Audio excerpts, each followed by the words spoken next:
एक तो वैसे ही आजकल बारिशों ने मत मारी हुई है यूके में, और ऊपर से हमारा प्रोग्राम बन गया माई पेशावर पे खाना खाने का। और फिर क्या था जनाब, मुझे तो पड़ वहत गया कि मैं पहनूं क्या, क्योंकि मैंने तो सर्दियों वाले सारे कपड़े अपने पैक करके देखे, कितने राम प्यार से रख दिए कि जी यूके में गर्मी आ गई है, गर्मी आ गई है। लेकिन बारिशों ने ऐसी मत मारी हुई, ऐसी मत मारी हुई है कि सर्दी वापस आ चुकी है। दिल मेरा कर रहा था कि ये मैं प्यारा सा पिंक सूट पहनूं जो कि क्रिम्सन का है, दूसरा ये हुसैन रियाल का, ये दोनों ही लोन के सूट थे। उन तुसी है ना कि सूट ते तवक्कल दा डब्बा तवक्कल दा सूट सायरा शकीरा दा क्रिम्सन दा। एनीवे ये दोनों ही सूट मैंने खोल के देखे और मेरा बड़ा दिल कर रहा था इन दोनों में से कोई एक पहनूं, लोन के प्यारे से सूट। लेकिन जब विंडो में से चाती बार मारी तो बारिश हो रही थी, सर्दी थी, तो मैं क्या छोड़ो जी लोन, फिर अपना गर्म सूट ही कड्डो। ये मारिया भी का सूट मैंने जो पहले बनवाया था छोटी ईद पे, तो इसके साथ मैंने ग्रीन बनवाया था, दो इकट्ठे बनवाए थे। ग्रीन मैंने ईद पे पहन लिया था, तो इसको मैंने कहा कि चुप करके ना आराम सुकून नाल तेन मैं पैक करके रख देनी है, ते रोला ना पाई ते बस अलमारी च किसे गुठे पिया रहूं। बेसिकली ये लीलन का सूट था, साथ में शर्ट में थोड़ा सा वेलवेट का टच था और इसका दुपट्टा प्लच्छी का था। तो एकदम से मौसम चेंज हो गया था, गर्मी आ गई थी, तो मैंने इसको पैक करके रख दिया था। और मैंने दिल में बड़ी हसरत बड़ी थी, मैंने कहा था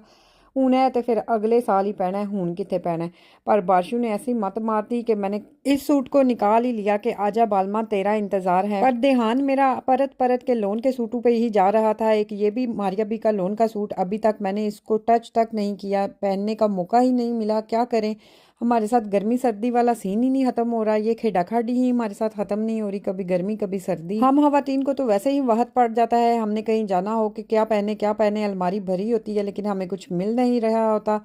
तो आज तो ऊपर से मौसम ने मत मारी हुई थी, तो मैं तो बिल्कुल ही दिमाग से घूमी हुई थी। फिर ये एक और सूट, इस पे मेरी नजर पड़ी जो कि कॉटन नेट में बना हुआ है। मैंने बस अपना फिर माइंड फिक्स कर लिया इसी को पहनने का, क्योंकि मौसम के मुताबिक लोन के तो बिल्कुल रिजेक्ट हो गए। और जो दूसरा प्लच्छी शाल के साथ बना हुआ है वो इसलिए नहीं उस पे माइंड बना, क्योंकि मैंने आपको बताया कि वो मैंने छोटी ईद पे सूट बनवाया था और तब से लेके अब तक तकरीबन 2.5 महीनों में 8 से 10 किलो मेरा वजन गिरा है। तो बस फिर वो सूट पहन के मुझे चल ही पड़ जाने थे और देखने वालों ने भी कहना था कि मैं मंग के सूट पाए हैं। और ये वाला 2 से 3 साल पुराना सूट है। जब मेरा वजन कम था तो मैं खुश होगी, चलो जी इसको पहनने का मौका मिल गया। सूटों का रोला हुआ खत्म, हम पहुंचे माई पेशावर पे। मेरी तरह आप लोग भी काफी सारी वीडियोस टिकटॉक पे देख चुके होंगे, देख मगर प्यार से कभी आओ ना खुशबू लगा के। अब ये पता नहीं पश्तो में क्या लिखा हुआ है, ये आप ही कमेंट करके बताएं। माँ की दुआ जन्नत की हुआ। कोई शक नहीं, डिकोर में जबरदस्त इन्होंने डेकोरेट किया हुआ है और सफाई सुथराई भी कमाल की है। और अगर खाने की बात की जाए तो खाना भी बहुत लजीज है। हम लोगों ने ऑर्डर किया था 2 मिक्स ग्रिल प्लाटर थी, एक राइस के साथ थी, एक विदाउट राइस